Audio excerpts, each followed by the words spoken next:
Il est vrai que je connais un peu de magie. C'est un talent que j'ai toujours possédé.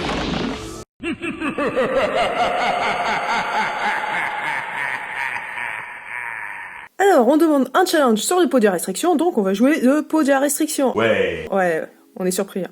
On va jouer qu'en x1, ceci dit, parce qu'on peut le spé directement du deck.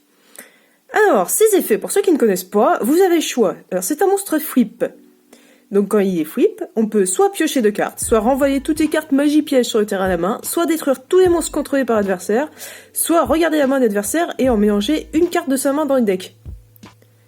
Ah, c'est pas mal, c'est fort, c'est très fort. Mais pour l'invoquer, on va utiliser du coup l'engine, enfin l'engine, ça va être le deck même presque. Hein. Princesse de la prédiction, Tarot Traillon. Une fois par tour, durant notre end phase, on peut invoquer spécialement un monstre flip depuis notre main ou cimetière en position de défense face verso. Ça c'est quand même très fort parce qu'en vrai le pot s'il est dans notre main ou dans le cimetière, on peut aussi l'invoquer direct, enfin grâce à cet effet-là. Alors on ne peut utiliser qu'un des effets suivants de Tarot Traillon par tour et uniquement une fois. Effet rapide, on peut cibler un monstre face verso sur le terrain et le changer en position d'attaque face recto pour déclencher son effet flip. Ou bien on peut cibler un monstre face recto sur le terrain et changer en position de défense face verso. Allez. Pour pouvoir reprofiter ensuite de son effet flip. On peut aussi bien le faire sur les monstres adversaires, hein, y a pas de problème. Elle est niveau 9. Le pot de la restriction est niveau 9, donc on peut l'invoquer directement avec lui, c'est pratique. On va jouer un x3. Le rituel de la prédiction.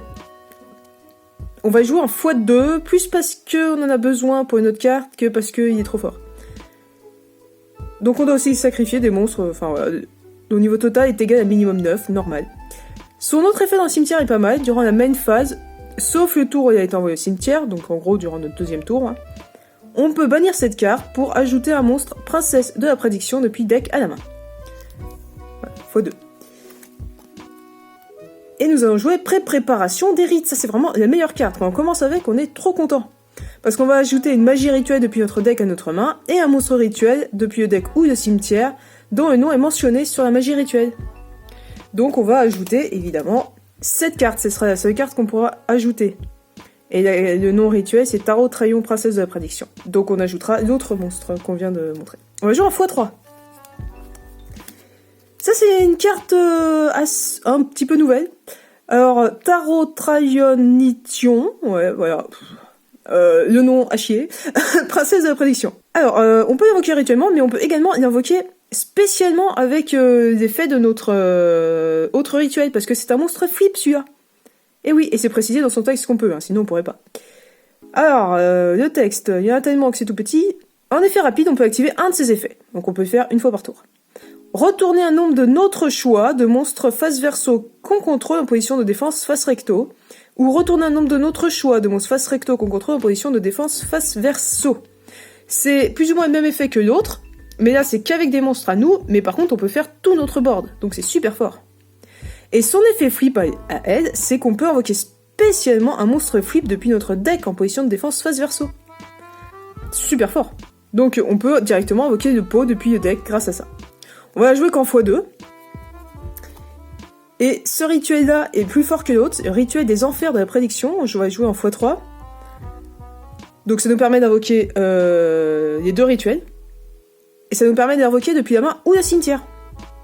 En position d'attaque ou en position de défense face verso. Allez. Alors pareil, évidemment, il faut au moins que ce soit le niveau rituel requis. Et durant la stand-by phase. Si on contrôle un monstre rituel princesse de la prédiction, on peut bannir cette carte depuis le cimetière et invoquer spécialement un monstre non rituel princesse de la prédiction depuis le deck en position de défense face verso. Oui, parce qu'on va jouer... On va le voir. Donc on x3. Ce sera sans doute elle, mais ça peut être un autre. Hein. Bibliomuse, princesse de la prédiction. Cette carte en vrai, elle rajoute un punch au deck... phénoménal. Pourquoi? On va commencer par la fin. Si cette carte est sacrifiée et envoyée au cimetière, on peut invoquer spécialement cette carte en position de défense face verso. Donc si on l'a en main, on a un rituel et la carte rituelle, et ben on invoque le rituel en la sacrifiant elle et elle se respect. C'est super fort. Son effet flip, c'est qu'on peut ajouter un monstre princesse de la prédiction sauf elle-même et une magie rituelle depuis le deck à la main. S'il y a des faces recto, son effet c'est que notre adversaire ne peut pas cibler de monstres rituels qu'on contrôle avec des effets de cartes et ils ne peuvent pas être détruits par des effets de cartes de l'adversaire.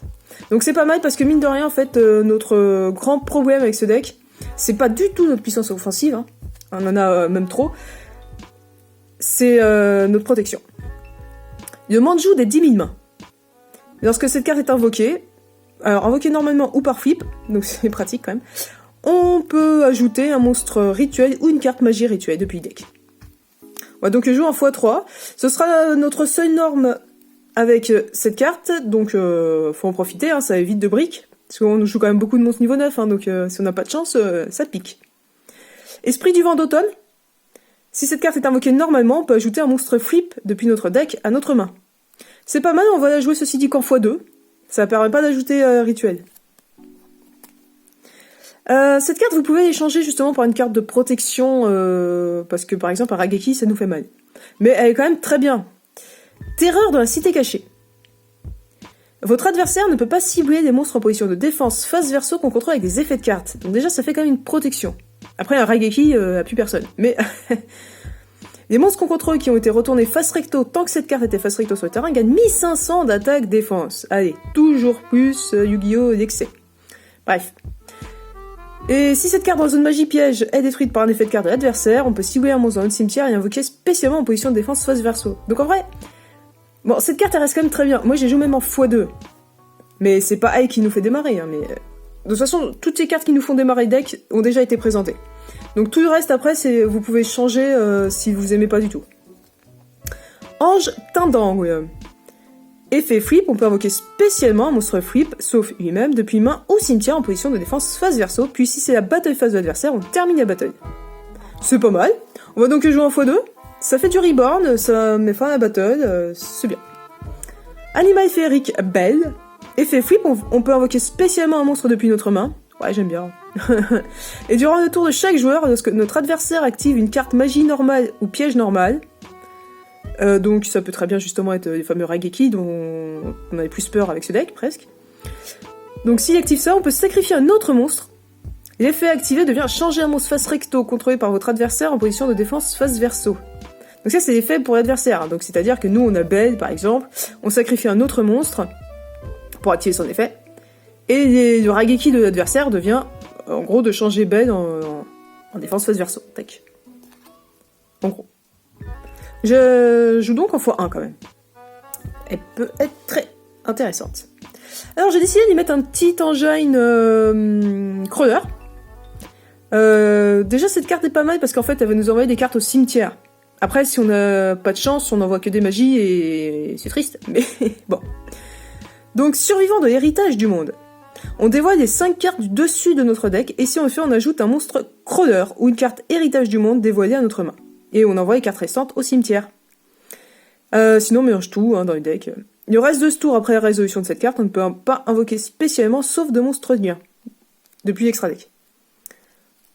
C'est pas dramatique. Bon. En x3, je trouve les cartes très bien. Deus X Crawler. Monstre de niveau 9, c'est quand même toujours pratique, hein, un monstre pour faire un rituel. Alors, lorsque l'adversaire active une carte ou un effet qui cible ce monstre quand il est face verso, en effet rapide, on peut changer en position de défense face recto, annuler et détruire la carte. Après que cette carte a été retournée face recto, tant qu'elle est dans la zone monstre, on annule tous les effets de monstre activés sur le terrain de notre adversaire. Si cette carte sur le terrain est détruite au combat ou par un effet de carte, on peut ajouter un monstre de niveau 9, de type et attribut d'origine différent de cette carte depuis le deck à la main. Donc il est terre, donc on ne pourra ajouter au final que la princesse de la prédiction, le tarot, trahi, tout machin, le nom imprononçable, qui est ténèbres. Mais ça reste pas mal. En x1 seulement, amplement suffisant. Soma Crawler. Lui, il est bien. Ah, il est niveau 6, donc des fois, quand on a vraiment une main avec que des gros monstres, on ne peut rien faire. J'ai quand même fait en sorte que ça arrive pas trop. Mais ça peut. Alors lui, pourquoi il est là? Hormis que c'est un crawler. On peut cibler un monstre face recto qu'on contrôle. On invoque spécialement notre carte depuis notre main, et si on le fait, on change le monstre ciblé en position de défense face verso. Et il ne peut pas changer sa position de combat le reste de ce tour. Durant notre main phase, on peut réduire le niveau de cette carte de 2 ou 4, et si on le fait, on invoque spécialement un ou plusieurs monstres crawlers de noms différents depuis main, deck ou cimetière dont le niveau total est égal au montant réduit en position de défense face recto ou verso. Donc lui, il arrive sur le terrain, paf, il spé deux bébés crawlers. C'est quand même trop fort. Donc c'est pour ça que je joue en x3. Les petits crawlers, c'est pas compliqué, on va jouer un de chaque, sauf un. Il y en a qu'un qu'on va pas jouer. Glial crawler, bébé 1. Son effet flip, c'est qu'on peut invoquer spécialement un monstre crawler, sauf lui-même, depuis notre main ou cimetière, en position d'attaque ou défense face verso. Et tous les crawlers ont cet effet. Si cette carte face recto contrôlée par son propriétaire quitte le terrain à cause d'un effet de carte de l'adversaire, on peut invoquer spécialement deux monstres crawlers, sauf eux-mêmes, de noms différents depuis le deck en défense face verso. Donc je vous répéterai pas le deuxième effet. Axon, lui, son effet flip, c'est qu'on peut simuler une magie piège sur le terrain et détruire. Toujours bien. Épine, on peut simuler un monstre sur le terrain et le détruire. Dendrite, on peut envoyer un monstre depuis notre deck au cimetière, ce qui peut donc être très pratique, hein. On peut envoyer Podia à restriction, hein, pour ensuite le spé grâce à notre rituel. Récepteur, on peut ajouter un monstre crawler depuis le deck à la main. Ça peut quand même être pas mal, hein. On a besoin d'un gros monstre pour invoquer rituellement, on ajoute Deus X, ça nous fait un monstre niveau 9. Il y a deux cartes que vous pouvez totalement changer, par exemple par des cartes comme Bouclier humain qui protège de la destruction. J'ai ce torrent panda de mettre à côté. Voilà, je vous laisserai appuyer sur pause pour lire. Alors, pion de l'héritage du monde. On peut cibler un monstre face verso qu'on contrôle et le changer en position d'attaque ou défense face recto. C'est pratique. Après, on a déjà quand même pas mal ce qu'il faut pour faire ça. On peut mélanger un monstre crawler depuis notre cimetière dans une main deck, puis cibler un monstre face recto qu'on contrôle et changer en position de défense face verso. On ne peut utiliser qu'un effet par tour. Cette carte peut aussi totalement être remplacée par Ombre de l'héritage du monde. C'est un terrain qui permet de spé un crawler, un monstre insecte en position de défense face verso une fois par tour. Et son effet, qui est plutôt intéressant, c'est en battle, si un monstre combat un monstre en position de défense face verso, après la battle, on détruit le monstre. Donc le terrain peut être mieux que ça. C'est juste que j'ai pas le terrain. Faux pas, pour ralentir l'adversaire. Tant que cette carte est face recto, tout monstre invoqué est changé en position de défense. Voilà. C'est plus pour faire chier et ralentir l'adversaire. Mais comme j'ai dit, notre vrai problème risque d'être plutôt les cartes comme Raigeki, donc une protection destruction serait peut-être mieux.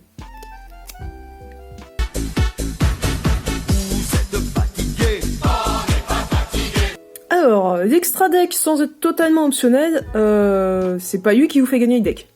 Mais il peut quand même vous servir. Et l'une des meilleures, justement, est la Démon Subterreur à Behemoth. Et nécessite 2 monstres flip. Alors ça va. Il gagne une attaque égale à la somme des niveaux d'origine des monstres subterreurs utilisés pour son invocation x100, donc ça on s'en fout, sauf si vous décidez de mettre des subterreurs à la place. Si j'ai pas fait, c'est parce qu'en général ils sont quand même assez chers. Alors, durant notre main phase, on peut envoyer un monstre flip depuis notre deck au cimetière, et si on le fait, on invoque spécialement un monstre depuis notre main en position de défense face verso, dans une zone pointée par cette carte. Une fois par tour, si un monstre pointé par cette carte est retourné face recto, on ajoute un monstre flip depuis notre deck ou cimetière à notre main. Il est super fort, lui. On va donc le jouer en x2 des fois, que ça peut nous servir. Dina Mondo. On n'en parle plus, hein, normalement, tous ceux qui jouent un peu rituel le connaissent. Nécessite un monstre rituel pour le faire, sinon c'est 2 monstres. Si cette carte est invoquée spécialement, on peut cibler une carte sur le terrain et un monstre rituel dans notre cimetière, mélanger tous les deux dans le deck. C'est quand même super fort déjà. Durant le tour de notre adversaire, en effet rapide, on peut sacrifier cette carte, puis cibler un monstre rituel dans notre cimetière, soit l'ajouter à la main, soit le spé. Ça, c'est pas transcendant, c'est plutôt pour le premier effet. Mais ça peut nous servir, mais on n'a pas de monstres rituels qui ont un effet quand ils sont spé, donc... Le dragon Garde-Borel. Il n'y a que 4, qui nécessite au moins 3 monstres à effet. Non destructible par des effets de cartes. Ah, ça tombe bien, c'est notre problème.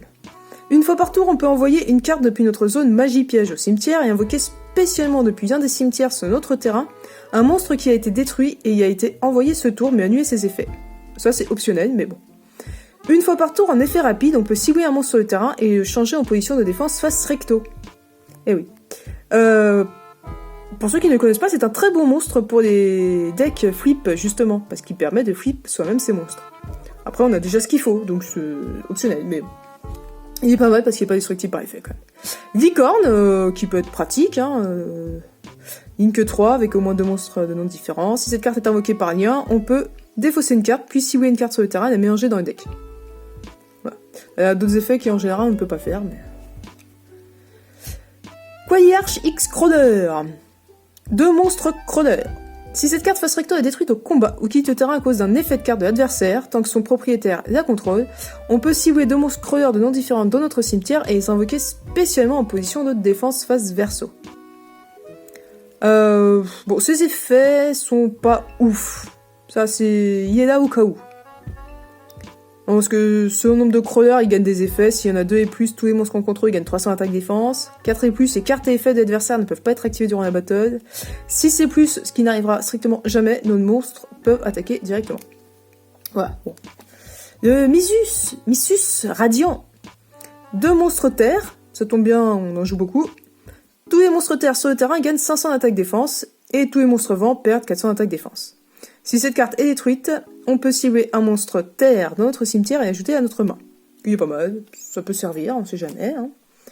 Construction marionnette de l'ombre. C'est presque perdu. Elle nécessite 2 monstres flip.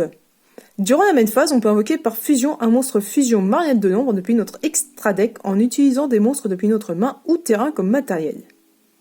Son autre effet, on pourrait pas le faire parce qu'on joue pas dans une marionnette de l'ombre. On va la jouer en x2 et... les targets possibles sont de toute façon Ténèbres, on va commencer par Ténèbres, donc qui nous permet de faire Winda, qui est quand même cancer. Elle n'est pas destructible par des effets de carte de l'adversaire. Chaque joueur ne peut invoquer spécialement un ou plusieurs monstres qu'une fois par tour, tant que cette carte est face recto sur le terrain. Une fois qu'on est installé, ça nous gêne plus. Et son deuxième effet, on peut pas vraiment le faire parce qu'on joue toujours pas dans le gène. On joue également un monstre lumière, c'est Manju. Donc ça, on verra pas trop, construction, mais bon, ça peut arriver. Si cette carte est invoquée spécialement, on peut envoyer une carte marionnette de l'ombre depuis deck au cimetière. S'il y aurait une carte à envoyer, ce serait Schisme, pour pouvoir... mais il faudra modifier un peu l'extra deck et rajouter une carte qui brique. Bon, c'est pas tiré. Son intérêt à elle, c'est qu'au début de la dommage step, si elle combat un monstre invoqué spécialement, on détruit le monstre. Voilà, donc ça peut quand même servir. Wendigo, marionnette de l'ombre, elle nécessite un monstre vent. C'est juste la petite norme qu'on a là, qui va chercher un monstre flip. Donc bon, c'est pareil, vous pouvez... Si vous voulez plus de place pour d'autres choses, celle-là, elle part. En effet rapide, on peut cibler un monstre qu'on contrôle. Ce tour, il ne peut pas être détruit au combat avec un monstre invoqué spécialement de l'adversaire. Bon, c'est vraiment... c'est vraiment la Shadow qui a des faits les plus nuls. Bon, c'est triste, mais c'est comme ça. Donc vous avez bien compris, on utilise la Link, elle-même en tant que marionnette de l'ombre. Et un monstre ensuite, qui est de notre main au cimetière. J'ai mis 3 X69, une de chaque. En vrai, vous pouvez en jouer des mieux, ou d'autres. C'est pas eux qui vont faire le deck. Ils ont leur intérêt, quand même. Donc le chat a 9 vies. Notre adversaire ne peut pas cibler avec des effets de cartes d'autres monstres qu'on contrôle qui ont été invoqués spécialement depuis le cimetière. C'est quand même pas mal puisque c'est ce qu'on va faire. On peut détacher un matériel de cette carte, puis cibler un monstre de niveau 9 dans notre cimetière, ou bien un monstre dans le cimetière de l'adversaire et l'invoquer spécialement. Ça reste quand même très fort, c'est un monstre reborn sur pattes, donc c'est pour ça qu'il est là. Le coupe-terre chenille infinie. Lorsque cette carte détruit un monstre de l'adversaire au combat, on peut attacher le monstre à cette carte comme matériel. Donc déjà ça c'est bien, c'est fort. On peut détacher un nombre de notre choix de matériel de cette carte, puis cibler autant de cartes sur le terrain et les détruire. Ça aussi c'est fort. Sans autre effet on pourra pas le faire. La forteresse fantôme Mentor Bouillatnir. Pas tout à fait ça en français, mais ça ira très bien. Une fois par tour, on peut détacher un matériel de cette carte et ensuite activer un de ses effets. Soit bannir une carte que l'adversaire contrôle, soit bannir une carte au hasard dans la main de l'adversaire, soit bannir une carte depuis son cimetière, soit bannir la carte du dessus de son deck face recto. Bon, le dernier c'est un peu nul, mais les 3 autres sont quand même pas mal, et ça cible pas, donc c'est quand même très fort.